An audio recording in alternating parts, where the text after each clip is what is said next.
Welcome to the Farming Your Career podcast with host Dr. Aaron L. Albert, where we explore a variety of healthcare and pharmacy-related topics, including career development, healthcare IT, informatics, innovation, entrepreneurship, STEM, women's issues, and more.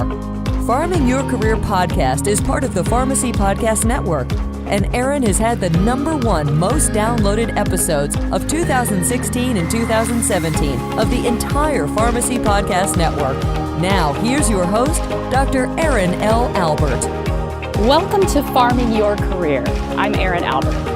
In this episode, we have the pleasure of talking to and interacting with one of the truly infamous authors when it comes to women and leadership in the workplace. Sally Helgesen is author or co-author of the brand new book, How Women Rise, Break the 12 Habits Holding You Back from Your Next Raise, Promotion, or Job. And Sally co-wrote this book with Marshall Goldsmith, who is one of the world's preeminent executive coaches and the #1 leadership thinker globally.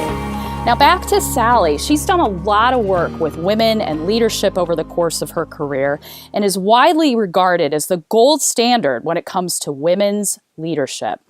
Since the publication of The Female Advantage back in 1990, which is still a book in print, she has written 5 books in the field and presented thousands of workshops to women leaders all over the world.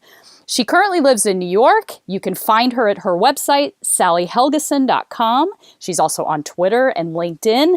It is my honor to introduce to you Sally Helgesen. So listen in on this conversation about how women rise. All right, so we're here with Sally Helgesen. Sally, welcome to Farming Your Career. Aaron, it's very good to be here. So you are the co-author of a brand new book called How Women Rise, along with your colleague Marshall Goldsmith. And we wanted to delve deeply into that topic today because the majority of pharmacists now are actually women. But I always want to start with the same question for all of the guests on this podcast. So Sally, how did you get to where you are in your own career today? Well, that's interesting because I did come by a kind of circuitous route. I began writing about women in the workplace and their skills and how to act on their real strengths back in 1990 as a result of my own experience working in corporate communications. I saw that the organizations I worked in did a really poor job of understanding what women could contribute. This is back in the 80s.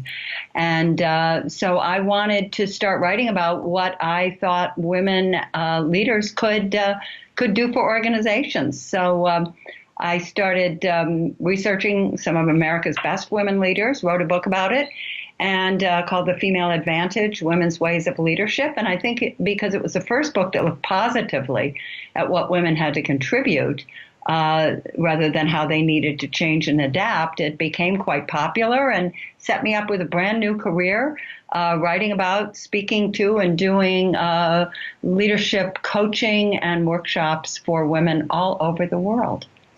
Brilliant. Love that. And you, again, co-wrote this book with Marshall Goldsmith. And for those who are listening who aren't familiar with Marshall, he's also a coach and an author of the book, What Got You Here Won't Get You There.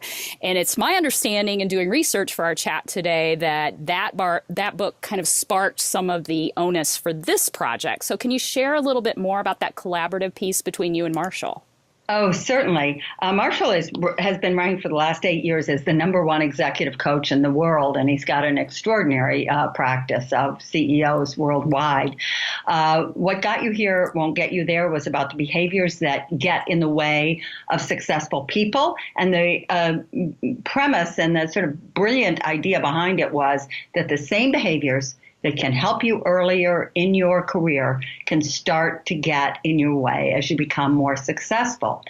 And in a workshop I began doing in about 2012, I had a section on building an intentional career. This was a women's leadership workshop.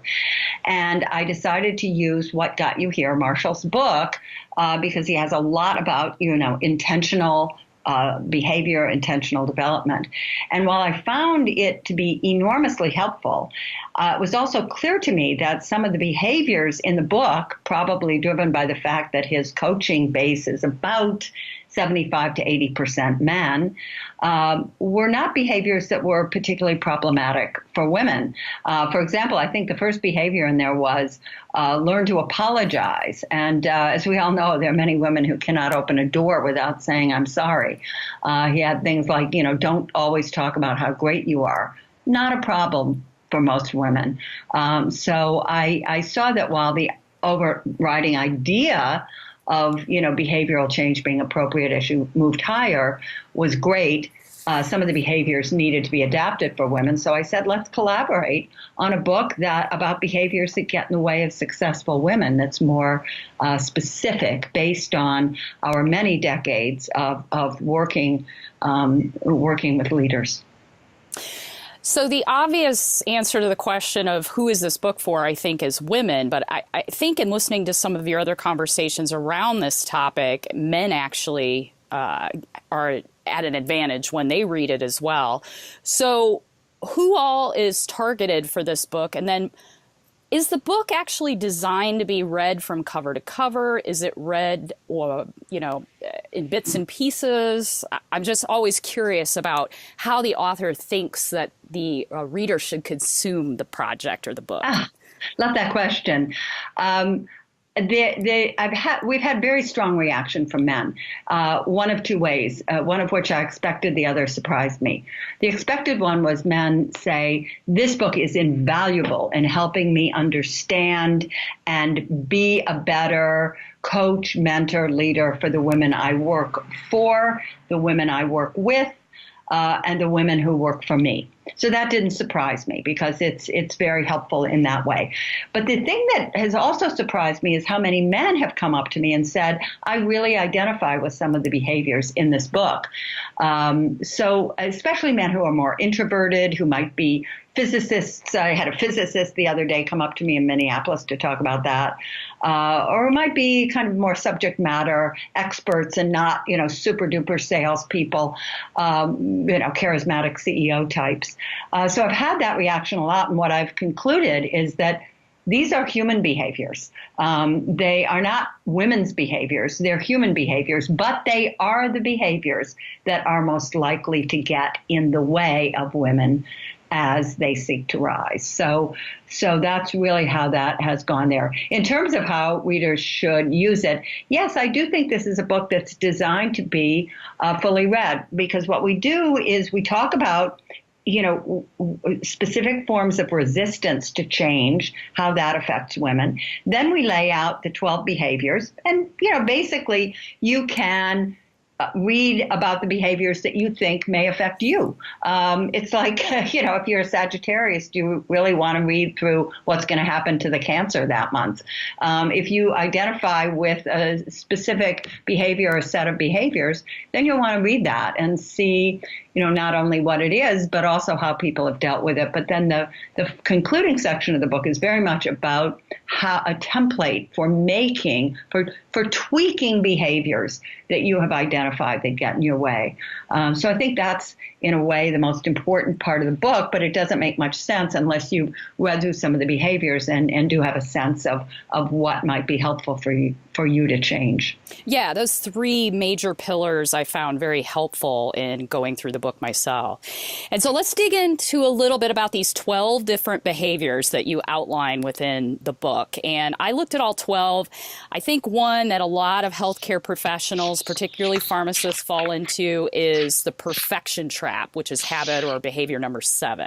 So can you please describe this habit and how it deters women from rising? Well, it's really interesting, and there are real reasons that women do fall into a perfection trap. And I would say of all the 12 behaviors, the chapter on perfectionism, along with the chapter on which is behavior number 7, along with the chapter on expecting others to spontaneously notice and value your contributions, are the 2 that get the most interest or solicit the most comments like, boy, do I have that, boy, do I have that. With perfection, it really is based in a fear. You feel like you have to do everything perfectly. Either you do it perfectly or you completely mess it up. There's no gray ground now. Now, I recognize that in healthcare, and especially in pharmacy, that tiny mistakes, a misplaced decimal point can be catastrophic. So I'm not advocating for sloppiness in any way here, but it's more that feeling that in every communication you have with somebody, you have to handle it perfectly. And if you don't, you really messed it up. And I think, it's understandable why a lot of women would have this fear.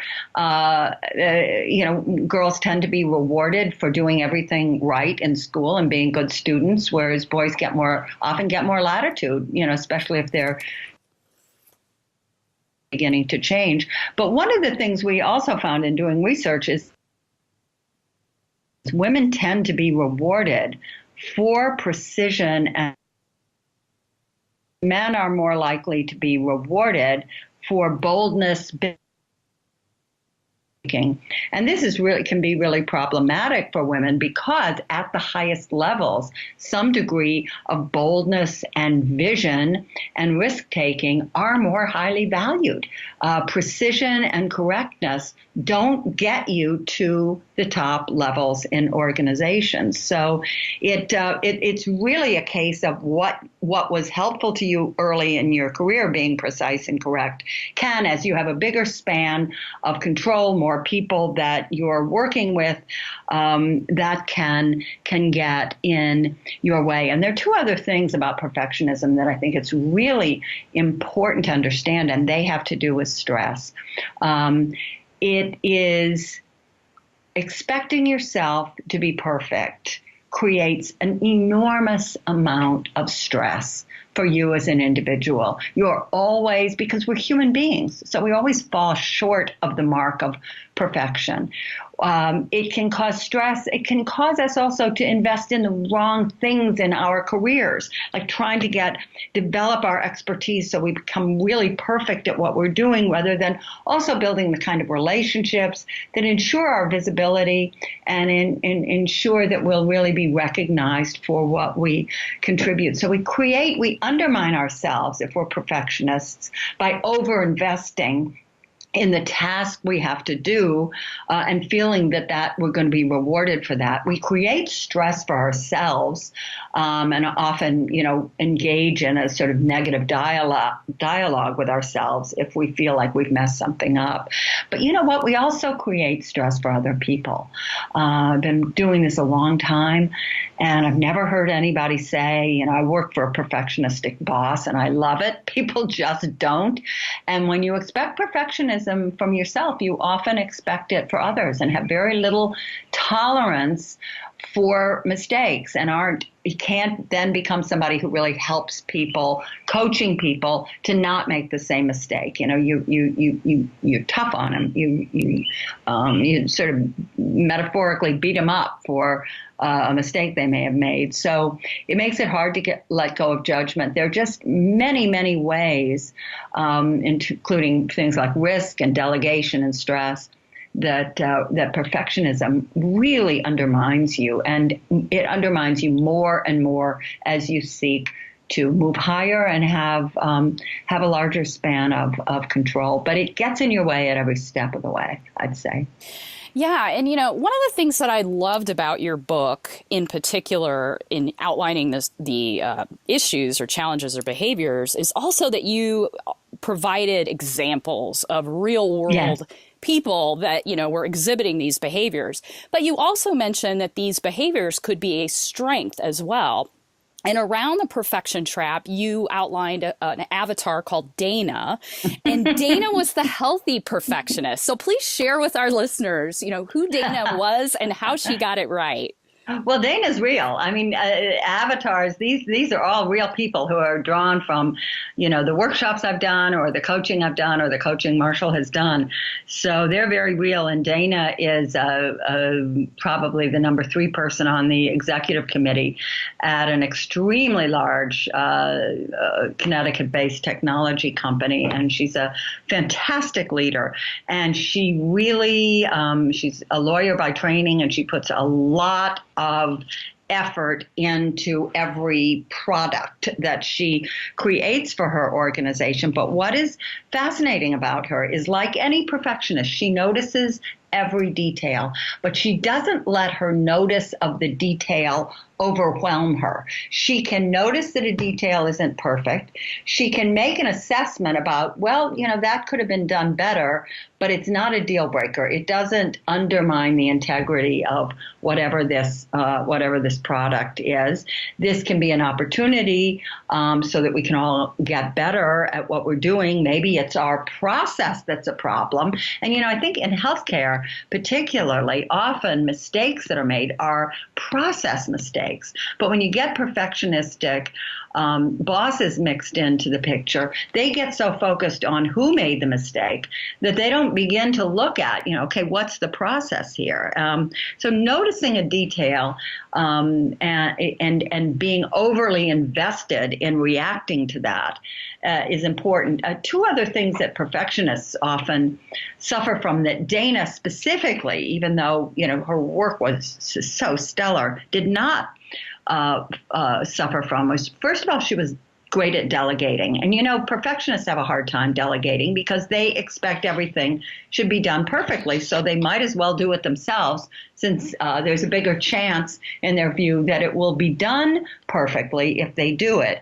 And she was really good at delegating because she had tolerance and patience for other people's mistakes, which is unusual in someone who does, is devoted to doing very high quality work. And also she knew how to prioritize importance, and that kind of what's important. And that kind of goes to the first point that, if you're a perfectionist who notices every single detail and is great at figuring out what's wrong, you can be overwhelmed and not really prioritize how important or not that is to address.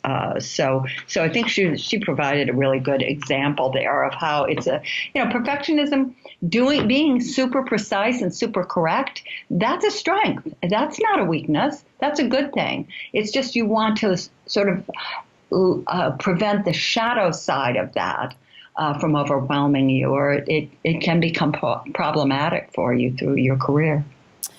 Yeah, so to the Danas out there, you rock. I love that. So any other of the 12 habits, obviously we don't want to give them all away, but have you seen particularly, in healthcare, life sciences, pharmacy, of the thousands of professionals that you've coached? Yeah, I would say that this other behavior, and this is, not necessarily when you're fulfilling a pharmacy order, but in terms of your relationship to the entity you work with, I think that that I've certainly watched in healthcare, because people are professionals, so they're focused on fulfilling the tasks of the job, that women can be particularly I don't want to say clueless, but ignore the need to really make sure that what you're good at and what you achieve is noticed and valued at higher levels.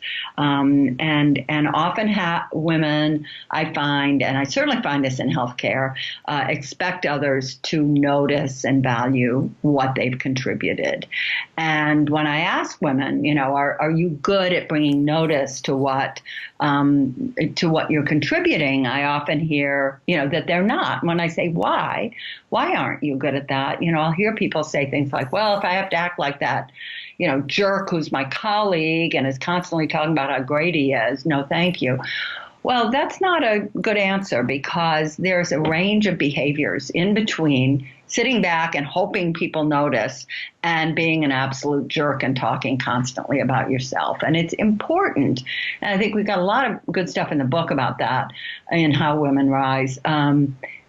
it's really important to make sure that what you're doing, what your contribution is, gets noticed, and that people don't take it for granted, and that you keep your leadership or your boss as you move forward, that you keep people apprised of what you're trying to do and how you're showing up and how you're fulfilling it, because it's also it's information that they may need to understand how the community, how the clients, how various customers are perceiving the services they're providing. So we've got a lot of good techniques in the book for doing that in a way for people who are to some degree uncomfortable with it. And one other quick behavior I would want to mention is this idea of ruminating, because that goes lots of behavior that goes along a lot with perfectionism, which is going over and over in your mind mistakes that you may have made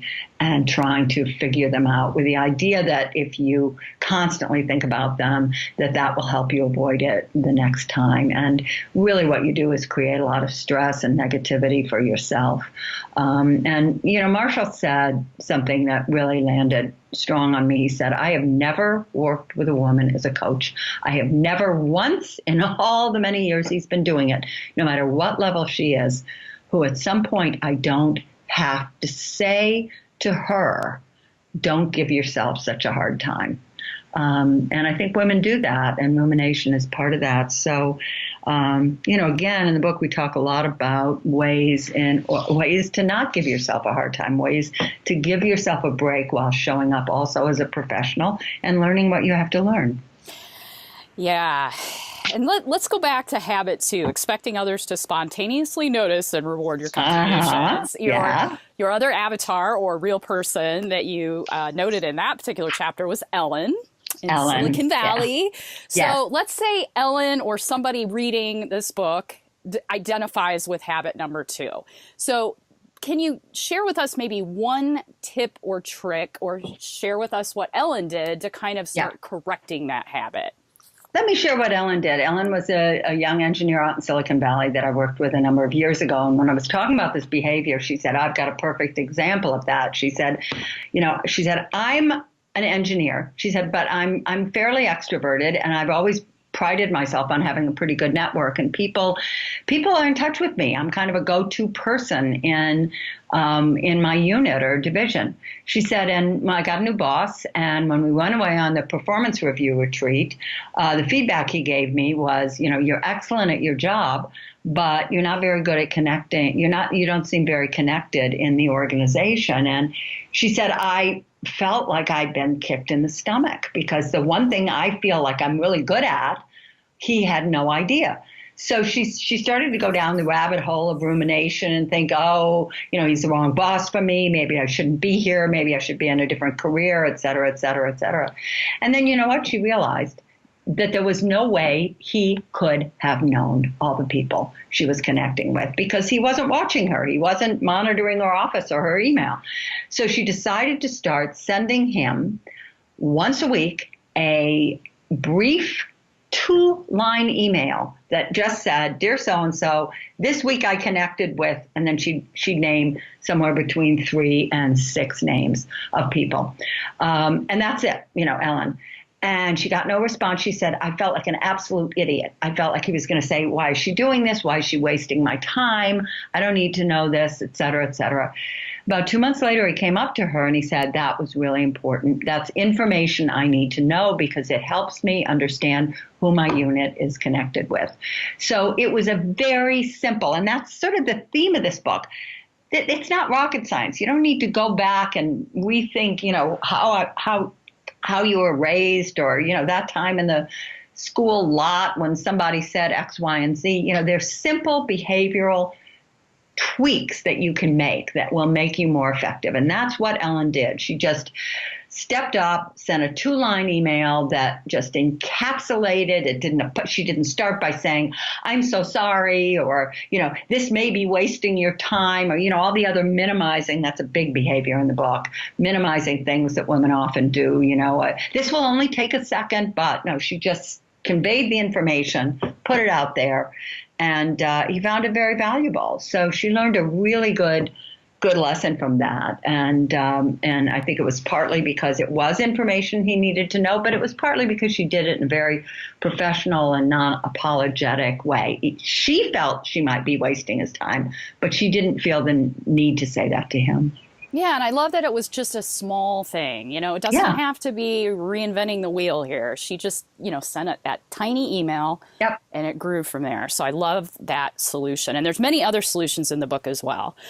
But with that, Sally, what's your next project? And have any other projects sprung from this particular project for you? Well, lots of projects. I've always done a lot of speaking and workshops from my work. This is the 7th book that I've written, and every one of them has led to speaking and work. So really for the next couple of years, I'm just focused on doing a lot of speaking with this book, developing a good workshop that we can market in organizations, and that perhaps other trainers can also deliver to, and spreading the news about this book, because I do feel that this is probably, of everything I've written, the most actionable and immediately helpful in terms of enabling women to, take some control over their careers and make real positive behaviors that will serve them and their organizations very well. So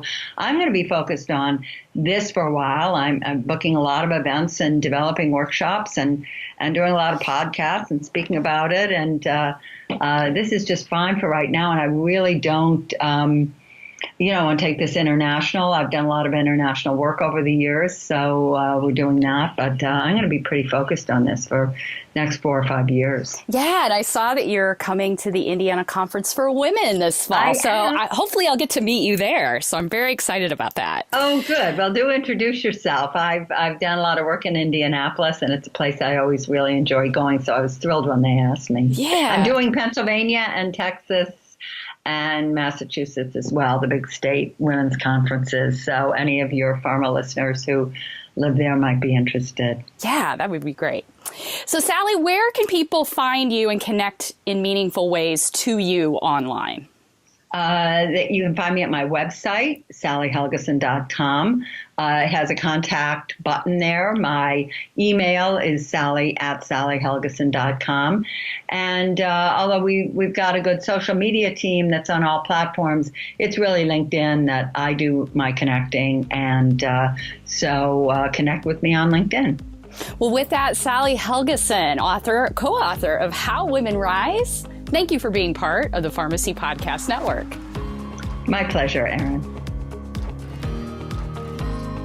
Thanks for listening to another episode of Farming Your Career. I'm Erin Albert. I really appreciated Sally's insights, particularly looking at the 12 behaviors that are holding women back from the workplace, and would highly recommend this book, both for men and women. In particular, men who are mentoring and sponsoring other women in the healthcare arena. Because as we've said before here on the podcast, we still don't have enough women leaders in pharmacy and healthcare. With that, we are winding up Season 1 of Farming Your Career here at the Pharmacy Podcast Network. In the interim over this summer, I'll be taking a break. But if you have any topics that you'd love us to feature in the fall or moving forward with Season 2 of Farming Careers, feel free to connect with us at Pharmacy Podcast on Twitter. Go on over and leave a comment at pharmacypodcast.com. And of course, I'm always at Erin L. Albert on Twitter as well. I hope you have a phenomenal summer. Enjoy your time away. And I will look forward to seeing you soon.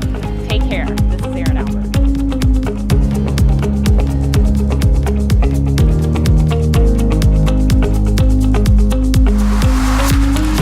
Thank you for listening to another episode of the Farming Your Career podcast, part of the Pharmacy Podcast Network.